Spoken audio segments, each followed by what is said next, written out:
দর্শকরা, আমরা এখন এসে পৌঁছেছি মঞ্জুল দেবের বাড়িতে। মঞ্জুল দেব আপনারা চেনেন, শিলচর ডেভেলপমেন্ট অথরিটির সদ্য বিদায়ী চেয়ারম্যান। এবার তিনি উধারবন্দ আসনে বিজেপি টিকিটের দাবিদার। তিনি উধারবন্দ আসনে এই জন্য দাবিদার যে তার যে বাড়ি সেটা উধারবন্দ এলাকার মধ্যেই পড়েছে। সেই সূত্রে তিনি এবার উধারবন্দের টিকিটের দাবি করছেন। এবং উদাহরণে তিনি কেন টিকিটের দাবি করছেন, কেন তিনি নির্বাচনী রাজনীতিতে আসতে চাইছেন, এই সমস্ত বিষয় জানার জন্য আমরা তার কাছে এসেছি। এবং আমরা জানি যে তিনি যে এবার দাবি জানাচ্ছেন এবং কয়েকদিন আগেই তিনি তার দাবি জেলা সভাপতির কাছে পেশ করেছেন। তো আপনাকে অনেক অনেক স্বাগত জানাচ্ছি। আচ্ছা, আপনি নমস্কার। আপনি উদাহরণে কেন টিকিট চাইছেন? প্রথমত, উধারবন কনস্টিটিউয়েন্সি বিগত দিনে 2016 থেকে আমি অঙ্গাঙ্গিকভাবে উধারবন কনস্টিটিউয়েন্সির সাথে জড়িত। আপনারা জানেন যে 2016 সালে অজিত সিং যখন আসামের মন্ত্রী ছিলেন কংগ্রেস সরকারের, তখন মিহির কান্তি সুম ভারতীয় জনতা পার্টি থেকে টিকিট পেয়েছিলেন এবং দল আমাকে টিকিট পাওয়ার প্রায় 2 মাস আগেই উধারবন্দে আমাকে প্রভারী হিসাবে দায়িত্ব দিয়েছিল। আপনারা জানেন যে আমরা ভারতীয় জনতা পার্টির একটা সিস্টেম থাকে, ইলেকশনে 4-5 মাস আগেই প্রভারী চয়েস করা হয়, মানে কনস্টিটিউয়েন্সি ইনচার্জ। সেই সূত্রে 2016 সালে আমি উধারবন্দে প্রত্যেকটা বুথের সাথে সম্পর্ক স্থাপন করি এবং পরবর্তীতে যখন ইলেকশন হয়, এই ইলেকশনে আমরা মিহির কান্তি সুমকে জিতিয়ে আনতে সক্ষম হই। একজন পুরখাওয়া মন্ত্রীর সাথে প্রায় 8,500 ভোটে মিহির কান্তি সুম সেইবার জয়লাভ করেছিলেন এবং অক্লান্ত পরিশ্রম আমি সেই সময় করেছিলাম। পরবর্তীকালে 2021-এ আবার আমাকে সেই প্রভারীর দায়িত্ব উধারবন্দে দেওয়া হলো। হয়তো প্রথমবারের সফলতার কারণে দল সেটা চিন্তা করলো। অনেককে ক্যান্ডিডেটের দাবি করেছিলেন, কিন্তু দল সেই সময়ও দ্বিতীয়বারের জন্য মিহির কান্তি সুমকে দায়িত্ব দিয়েছিল ইলেকশন খেলার। আর ভারতীয় জনতা পার্টির উধারবন্দের প্রভারী হিসাবে সেইবারও আমি কিছুটা অ্যান্টি ইনকামবেন্সি ছিল এবং কিছু বিক্ষুব্ধও ছিল, কিন্তু সবকিছুকে ম্যানেজ করে একজন নির্দল প্রার্থীও ছিলেন, আপনারা জানেন, সবাইকে ম্যানেজ করে আমরা 2800 ভোটে মিহির কান্তি সুমকে জিতাতে সক্ষম হয়েছিলাম।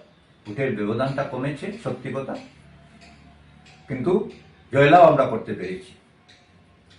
এবার যখন 2026-এর নির্বাচন আসছে, আপনারা জানেন যে আমি শিলচর ডেভেলপমেন্ট অথরিটির চেয়ারম্যানের দায়িত্ব পালন করেছি।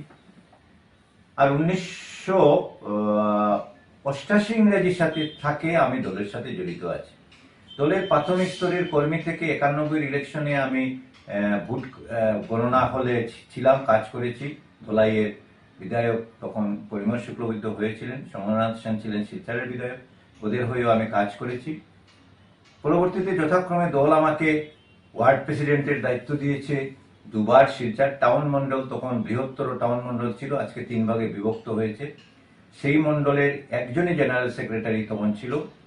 আমি দুইটা টার্ম, বিমলানন্দ রায় প্রেসিডেন্ট ছিলেন সেই টার্মে, আর রমাপদ দাস প্রেসিডেন্ট ছিলেন, সেই 2টা টার্মে আমি জেনারেল সেক্রেটারির দায়িত্ব পালন করেছি। সেই সুবাদে শিলচরেরও সমস্ত সেন্টারের সাথে আমার যোগাযোগ আছে। আর আপনারা জানেন যে শিলচরের একটা অংশ 1, 2, 3, 4, 5, 6, 7 এই ওয়ার্ডগুলা 5টা আগেই ছিল, উধারবন্দের সঙ্গে যুক্ত হয়েছে। আমি 6 নম্বর ওয়ার্ডের বাসিন্দা। সেই সুবাদে আজকের দিনে আমি উধারবন কনস্টিটিউয়েন্সির মানুষ। আর সেই ওয়ার্ডগুলোতেও আমার কাজ করার অভিজ্ঞতা আছে। তাই উধারবন্দে যে আজকের যে পরিকাঠামো, সেই পরিকাঠামে আপনারা জানেন যে জয়পুর উধারবন থেকে লক্ষ্মীপুরে চলে গেছে। 32 নম্বর এরিয়া বলে একটা এরিয়া ছিল, সেই এরিয়াটা আজকে সোনাইতে চলে গেছে। আর এই ডিলিমিটেশনের ফলশ্রুতিতে উধারবন্দের যে ভৌগোলিক চিত্র আর তার যে জনবিন্যাসের যে একটা বিশাল পরিবর্তন হয়েছে। আর তার ফলশ্রুতিতে আমরা দেখতেছি যে অনেকেই উধারবন্দের টিকিটের দাবি করেছেন। তারপর আমি ডেভেলপমেন্টের চেয়ারম্যান থাকা অবস্থায় দল আমাকে সেই দায়িত্ব দিয়েছিল, সেটাও দল হয়তো আমার কাজের মূল্যায়ন করেই আমাকে দায়িত্ব দিয়েছিল, কারণ আমি যে দায়িত্ব দল আমাকে যে সময় দিয়েছে সেটা দুবারের আমি এমআরওর দায়িত্ব নিয়ে কাঠিগড়াতে আমি দুবারের এমআরওর দায়িত্ব নিয়ে কাজ করেছি। সেখানে আমি দলীয় নির্বাচন সফলভাবে সুন্দরভাবে করিয়ে নিয়ে আসতে পেরেছি। মানে যতগুলো দায়িত্ব দল যে সময় আমাকে দিয়েছে সেই আচ্ছা। সমস্ত দায়িত্বে আমি একটা কথা ছাপ রাখতে পেরেছি। দর্শক, আমরা যেটা জানি, যেটা রাজনৈতিক মহলে যেটা সবচেয়ে বেশি সর্বজন বিদিত, সেটা হলো আপনার সঙ্গে বিধায়ক মীর কান্তি সুমের অত্যন্ত মধুর সম্পর্ক। তো তিনি থাকতে আবার আপনি কেন টিকিট দাবি করছেন? সেটা মেহেরকান্তি সোম ভারতীয় জনতা পার্টির কোনো আমার বন্ধু তুল্য। অনেক দিন থেকে আমরা ভারতীয় জনতা পার্টির কাজ করছি, কিন্তু এবারের পরিস্থিতিটা একটু ভিন্ন। আপনারা দেখেছেন, আমি প্রথমবারও বলেছি, কাজে থাকলে একটু ইনকামবেন্সি হয়। প্রথমবারের 8,000 18,000, দ্বিতীয়বারে আমাদের ভোটটা কমেছে। এবারও সেই প্রক্রিয়াটা আমি লক্ষ্য করতে পেরেছি, কারণ অনেক ক্যান্ডিডেট হয়ে গেছেন এবং আমি সবার পরেই ক্যান্ডিডেট, আমি দ্য লাস্ট পার্সন যে ক্যান্ডিডেটের দাবি করেছি এই টিমের মধ্যে। আমি দেখলাম যে বিভিন্নভাবে একটা জটিলতার সৃষ্টি হয়েছে উদারবনকে নিয়ে। সেই অবস্থায় যদি সঠিক মূল্যায়ন না হয় তাহলে হয়তো ভারতীয় জনতা পার্টির ফল খারাপ হতে পারে, এবং সেই সঠিক মূল্যায়নের জন্য উদারবন কনস্টিটিউয়েন্সিটাকে যাতে ভারতীয় জনতা পার্টির হাতে আমরা সুরক্ষিত রাখতে পারি, সেই সমস্ত বিষয় চিন্তা করে উদারবনদের কিছু জনসাধারণ বিগত 20 ডিসেম্বর থেকে আমার কাছে দলে দলে আসছেন, এসে বলছেন, দাদা একটা পরিস্থিতি ক্রিয়েট হয়েছে, আপনাকে আমরা চাই আপনি নমিনেশন সিক করেন দলের কাছে। শেষ পর্যন্ত ওদের কথায় নেতৃত্বের সাথেও কিছু নেতৃত্বের সাথেও কথা হয়, সবার সাথে আলোচনার ফলে এবং বাড়ির পরিবার একটা মুখ্য ব্যাপার, পরিবারের সাথেও আলোচনা করে আমি শেষ পর্যন্ত দলের কাছে আমি আমার মনোনয়ন প্রত্যাশা পত্র আমি দাখিল করেছি। আচ্ছা, এই যে বহিরাগত স্থানীয় যে একটা বিবাদ তৈরি হয়েছে এবং 11 জন যে একটা হয়েছেন এবং তারা বিভিন্ন সময় বিভিন্ন ধরনের কথাবার্তা বলছেন, এই 11 জনের দলে কি আপনি আছেন, অথবা 11 জনের বক্তব্যকে কি আপনি সমর্থন করেন? প্রথমত আমি আপনাকে আগেও বলেছি যে আমি হয়তো সবার লাস্টেই দিয়েছি, মানে সিদ্ধান্তটা নিয়েছি। আর যে 11 জনের কথা, সেটাও সত্যি কথা, এটা আজকে একটা চর্চার বিষয় হয়ে গেছে। যেখানেই আমরা টিভি ইন্টারভিউতে বসছি সবাই সেই কথাগুলা বলে। আমি সেই ব্যাপারে আপনাদেরকে বলবো যে উনাদের কাছ থেকে প্রশ্ন করে সেটা জেনে নেবেন। আমি বলছি 11 জনের মধ্যে আমি তো বিজেপি দল তো বহিরাগত স্থানীয় হিসেবে বিশ্বাস করে। এটা আমি বলছি আবার, এই প্রশ্নটা আমি তুলি নাই। আচ্ছা, আপনি তুলেন, সুতরাং আপনার জবাব দেওয়ার দরকার নেই। আমার সেটা মানে মুদ্রা কথা, এই প্রশ্ন বা এই ধরনের কোন প্রশ্ন আপনি তুলেন, এটা হলো মুদ্রা কথা। আচ্ছা, দল এখানে উদাহরণে যে কিছু বিতর্ক দেখা দিয়েছে আপনি জানেন, এবং সেই বিতর্কের আবহের মধ্যে শেষ দাবি জানিয়ে আপনি ময়দানে আবির্ভূত হয়েছেন। তো এত দেরি করলেন কেন আপনি? প্রথমে তো বললাম না যে আমি একটা দায়িত্বে ছিলাম, আর আমি যখন কোনো দায়িত্বে থাকি সেই দায়িত্বটাকে আমি সঠিকভাবে কাজ করার চেষ্টা করি। আমি যখন দায়িত্বে ছিলাম আমি পার্টি অফিসেও কম যেতাম, কারণ আমার সেখানে কাজ করতে হতো। তারপরেও যখন পার্টি আমাকে কোনো দায়িত্ব এক্সট্রা ভাবে দিয়েছে, সেই দায়িত্ব আমি পালন করেছি। অফিস থেকে গিয়ে ডাইরেক্ট কাজে ফিল্ডে গেছি, ফিল্ড থেকে আবার অফিস করেছি, রাত্রেও অফিস করেছি। আর আমি যে বললাম যে একটা পরিস্থিতি ক্রিয়েট হয়ে গেছে, যে পরিস্থিতিতে উদারবনবাসীর যে ইচ্ছা, যে অনেক লোক আমার কাছে আসছে, তাদেরকে আমি সম্মান জানিয়েই আমি আমার প্রার্থিত্ব দাবি করেছি। আচ্ছা, এই যে আপনি অনেকেই বলছেন, বা ধরুন পত্র পত্রিকা মিডিয়ায় প্রকাশিত হয়েছিল যে মুখ্যমন্ত্রী নাকি রাস্তাগুলাকে ইঙ্গিত দিয়েছেন যে উদারবন্দে কাজ করো বা টিকিট দেওয়া হবে। আপনি কি বিশ্বাস করেন যে মুখ্যমন্ত্রী এরকম ইঙ্গিত দিয়েছেন বা কোনো কথা দিয়েছেন? এই নিউজগুলা যা কিছু আপনাদের পত্রিকার মাধ্যমে আমাদের কাছে আসছে, তো সরাসরি আমি এই ধরনের কিছু জানি না, আর কোথাও হয় নাই। আর আমি এই জিনিসে বিশ্বাস করি যে অনেক কথাই অনেকভাবে প্রচারিত হয়। তার জন্য ওই ব্যাপারে যে প্রার্থিত্বর তালিকা যখন পর্যন্ত প্রকাশিত হচ্ছে না, হুম, হুম। যখন পর্যন্ত প্রার্থীদের তালিকা প্রকাশিত হচ্ছে না, তখন পর্যন্ত সিটটা শূন্য। এটাই আপনার ধরে নিচ্ছে। এটা এটা আপনি দেখবেন যে অনেক সময় দেখা যায় যে প্রার্থী প্রায় কনফার্ম, মানে সবাই জেনে গেছে কনফার্ম, কিন্তু লাস্ট মুহূর্তে যখন লিস্টটাতে দেখা যাচ্ছে যে না, হ্যাঁ, তার জন্য এটা হলো ফাইনাল লিস্ট যত সময় পর্যন্ত আসছে না ততক্ষণ পর্যন্ত সেটা শূন্যতেই আছে। আচ্ছা, আপনি উধারবন্দের টিকিটের দাবি করছেন, ধরুন তো আপনি উধারবন্দের, ধরুন আপনি টিকিট পেয়ে গেলেন, বিধায়ক হয়ে গেলেন, তখন আপনি উধারবন্দের কোন সমস্যাটাকে সবচেয়ে বেশি অগ্রাধিকার দেবেন?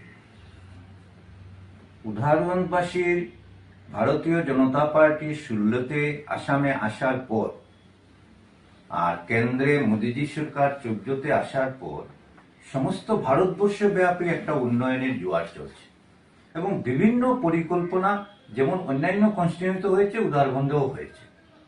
সরকারি প্রকল্পগুলো সঠিকভাবে রূপায়ণ হয়েছে। উন্নয়ন এবং উন্নতি তার সীমা নেই, তার একটা অসীম বিস্তার আছে। কাজ করলে পরে, রাস্তাঘাট বানালে পরে সেই রাস্তাঘাট মেনটেনও করতে হবে, গড়তে হবে। আপনি অগ্রাধিকার কোনটাকে দেবেন? দিচ্ছি আপনাকে।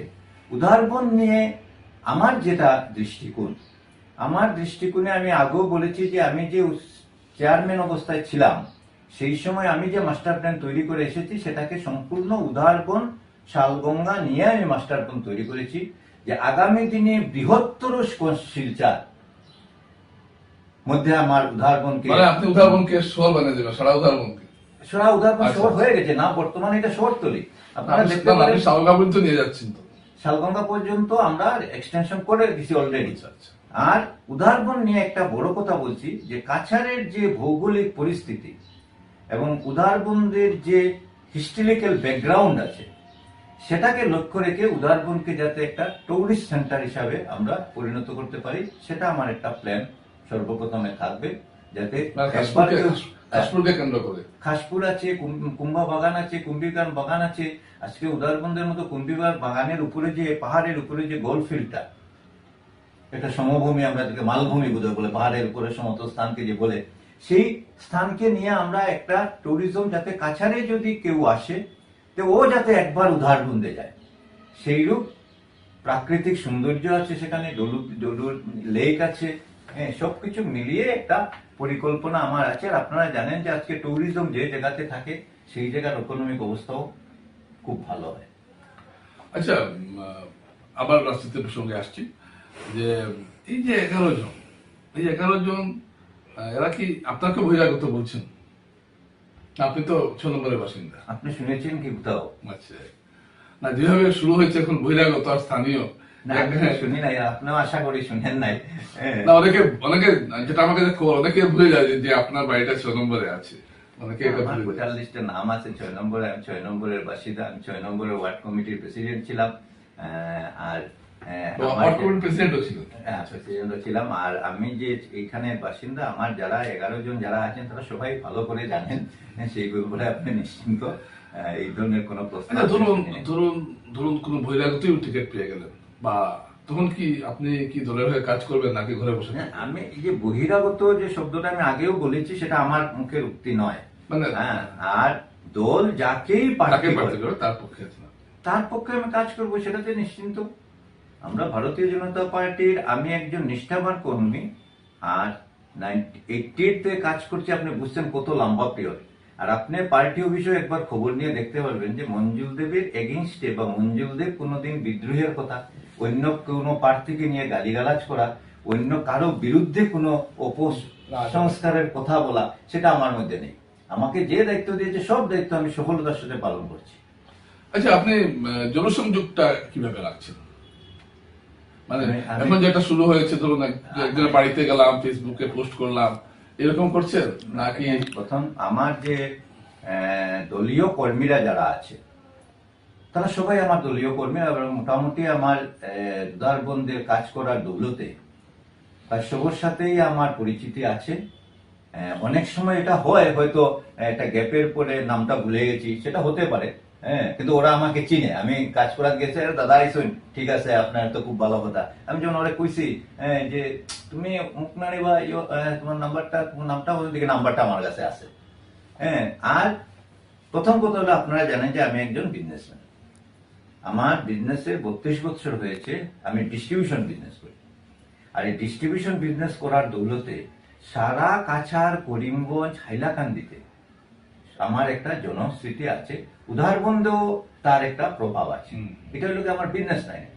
আর দুবারের আমি প্রভারী ছিলাম, সেই লাইনে আমার ফেমাস হয়েছে। আর শিলচরের যে অংশটা পড়েছে সেটা তো আমার বাড়ির অংশই। বাড়ির অংশ। হ্যাঁ, এদের সাথে সবার সাথেই আমার পরিচয় সব আছে। মিলিয়ে মানে আপনার একটা ভালো একটা হ্যাঁ, জনসংযোগ। শুধু দুধপাতিল থেকে যে দুটা গ্রাম ঢুকেছে, আমি সত্য কথা বলবো, ওই জায়গাতে আমার একটু পরিচিতি কম আছে, কারণ ওটা নতুন ইনক্লুশন হয়েছে বরখোলাতে। বরখোলাতে। আর বরখোলাতে আমি আগে কাজ করি নাই, সেরকম ভাবে বরখোলাতে আমি কাজ করি না, একদম ব্রান্ডুল লেভেলে ওইটার সাথে আমি জনবিন্যাস করছি। আর আমি যখন পার্টির ওয়ার্কারের সাথে দেখা করি, সাক্ষাৎ করি, ওদের সাথে কোনো ফটো আমি তুলি না, আর ওদের ফটো আমি কোনোটা পোস্ট করি না। এখন আপনাদের প্রশ্ন হতে পারে যে এটা আপনি করেন না কেন? না, ঠিক আছে, ওদের অসুবিধা হতে পারে। হ্যাঁ, ওরা দলীয় কর্মী, দলের নির্দেশ আছে, ওদের কাছে যাওয়া যেতে পারে, কিন্তু ওদেরকে ফোকাসে আনলে পরে আরেকজন অন্য ধরনের ভাববে, ওকে নিয়ে আরো আলোচনা করবে। আমি ওদেরকে কোনো ধরনের সমস্যায় ফেলতে রাজি না। দর্শকরা, আপনারা মঞ্জুল দেবের কথা শুনছেন এবং তিনি এবার এক শক্ত দাবিদার হিসাবে তিনি উদারবন্দে আছেন। তো আচ্ছা, এই যে আপনি দাবি জানাচ্ছেন, আপনি কতটুকু আশাবাদী যে আপনি টিকিট পাবেন? আপনার কি সেই লবির জোর বা ধরুন আপনার কি কোনো নিজের মানুষ আছেন যারা প্রভাবিত করতে পারবেন দিসপুরকে? আমি লোভীর রাজনীতি করি না। আমাদের ফাইনাল ফিল্ড রিপোর্ট যাবে দলের কাছে, আর আমার বিশ্বাস, তো সেই ফিল্ড রিপোর্টে কি আপনার নাম থাকবে? আপনি তো দেরি করেছেন। আপনাকে বলেছি, আমার এই ফাইনাল রিপোর্টে আমি শিওর যে আমি সবার ঊর্ধ্বে থাকবো। এত আত্মবিশ্বাস আপনি কোথা থেকে পাচ্ছেন? খেলার মাঠে 12 জনেও গোল দেয়, 12 জনের মানুষ থাকে বা 16 জনের এক্সট্রা প্লেয়ারও থাকে, 11 জনে গোল করতে পারেনি, 20 মিনিট আগে একজন নেমেও তো গোল করে নেয় দুটা তিনটা। সংযোগ এবং বিশ্বাস জাগানো, সেটা হচ্ছে গিয়ে আমার যে বিশ্বাস, সেটা হচ্ছে কি, যেহেতু আমার আগে থেকে পরিচিতি এবং আমার দলের মানুষের আমার প্রতি বিশ্বাস আছে, আর তাতে আমার সংযোগ সম্পর্ক অনেক সময় আমি ফোনেও সেরে নিচ্ছি। হ্যাঁ, কারণ আমার কাছে সেই লিস্টও আছে, সেই ব্যবস্থা আছে। আপনার আগেই ছিল একটা? আগেই ছিল। এবং আপনারা যদি খবর নেন, একটা হিডেন ক্যান্ডিডেট মঞ্জুল দেব কিন্তু উদারবন্দে ছিল। আপনি হিডেন ক্যান্ডিডেট ছিল একটা সময়, আমি পরবর্তীতে প্রকাশে আসছি, সেটা হইল গিয়া। এতদিন হিডেন ছিলেন, এখন প্রকাশ্যে এসেছে। হ্যাঁ, সেটা ঠিক আছে। দর্শকরা, আমরা আলোচনা শেষ পর্যায়ে এসে পৌঁছে গেছি। এবার আমি মঞ্জুল দেবকে অনুরোধ করবো যে আপনি উদারবনবাসীর প্রতি যদি কোনো বার্তা থাকেন সেটা একটু দিন। সমস্ত উদারবনবাসীকে আমার প্রণাম, শ্রদ্ধা। সংক্রান্তির উপলক্ষে সবাইকে আমার সংক্রান্তিরও শ্রদ্ধা, নমস্কার, ভালোবাসা। আপনারা জানেন যে ভারতীয় জনতা পার্টির আমি এক নিষ্ঠাবান কর্মী। সুশাসনের দিকে লক্ষ্য রেখে ভারতীয় জনতা পার্টির সাথে দীর্ঘদিন থেকে কাজ করেছি।